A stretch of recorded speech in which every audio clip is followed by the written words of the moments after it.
We're here at the 10th hole of the Doral Resort, the Blue Monster, home of the CA Championship. And this is a par 5, dogleg left. And see, there's a lot of water on the left side. So the idea here, because of the severe dogleg, is you don't really need a lot of distance off the tee. And there's a bunker that cuts in around 265 or so. And it really narrows down the fairway quite a bit after 265. So most players here, and I'm one of those, are not going to hit something that's going to go 265. So I usually hit a 2-iron off this tee, depending on the wind. If it gets into the wind, I'll hit driver, maybe 3-wood. But most days, it's an iron off the tee, and you just want to set yourself up in position to be able to give it a go on the second shot. It's a dangerous hole. You can make birdies here, and eagles too, but you can also make some high scores. So you just got to play smart. And so let's see what we'll do.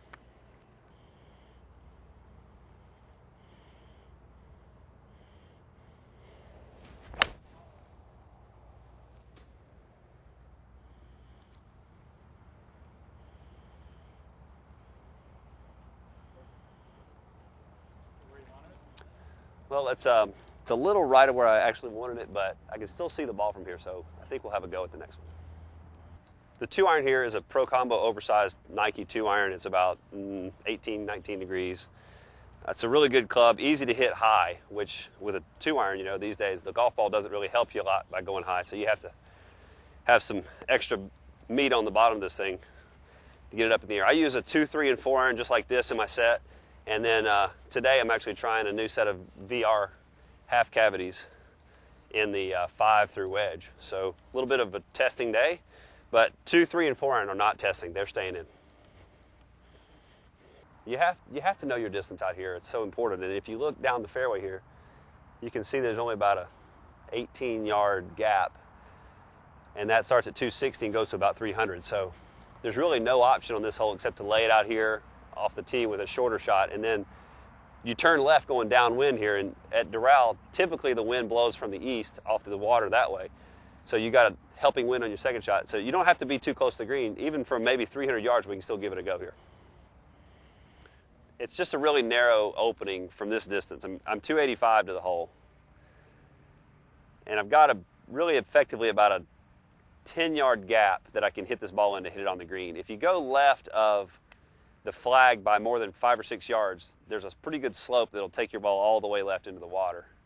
If you go right, the bunker is very playable for almost every pin. So most players you'll see here, it takes a really good shot to hit it on the green, but you'll see a lot of players that end up bailing slightly into that right bunker, and then some with a little bit more bail will hit it in the right rough and have a pretty tough pitch over the bunker. But the idea here is hit it and go find it, you know, because you really can't control your ball to that big of a degree from 285. So you're almost just trying to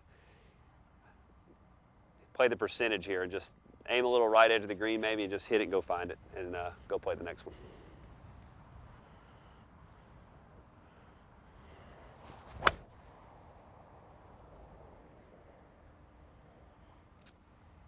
It's exactly what I talked about.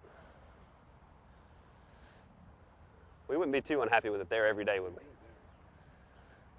So it was a pretty good shot with a 3-wood, but again, from 285, you know, to hit it in that 10-yard gap is a lot, and I think I'm going to end up in the right bunker, but it should be a pretty easy up and down from there for birdie. So we'll go see.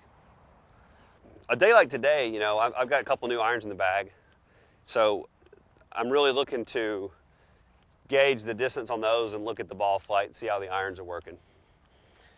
Other than that, it's really all about green speed, firmness of the greens.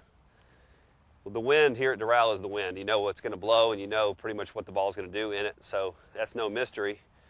Looks like the fairways are a little different than in the past. Maybe just the grass has changed textures slightly. You're really just trying to get a feel for the grass on the course and how it's changed year to year, and I doubt there's any changes on the course. They don't usually make too many changes here. So you're really just, you know, trying to get a feel for what the course is like today. And this Bermuda here, like we have in Doral, it doesn't really change much from Tuesday all the way into Sunday. So dramatic changes in the course, speed of the greens aren't going to really happen. So I guess you're looking at the greens and you're also trying to get yourself ready, you know, hitting your shots. And there's a lot of shots out here that demand pretty precise level of execution because of all the water hazards and a lot of wind blowing. I would consider this a pretty good leave from 285.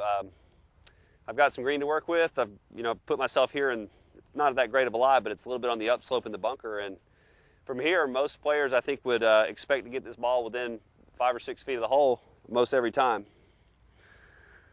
And that's kind of what I'm thinking here.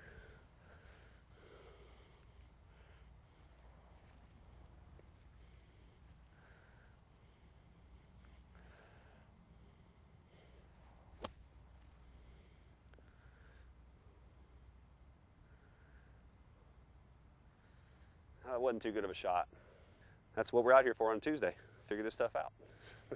At a course like this where you have Bermuda greens, one of the most important parts of reading greens is knowing where the grain's located and which way it's running. And typically it runs downhill where the water drains off. So right here, you drop the ball and it kind of heads that way.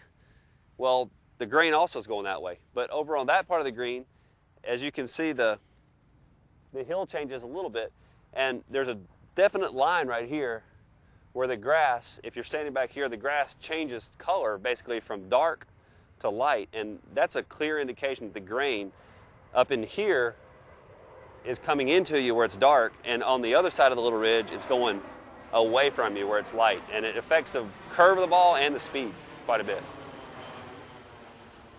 All right, uphill birdie putt.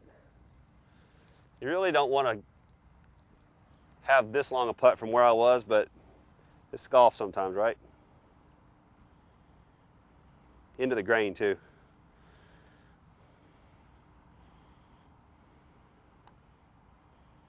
Oh, that's terrible.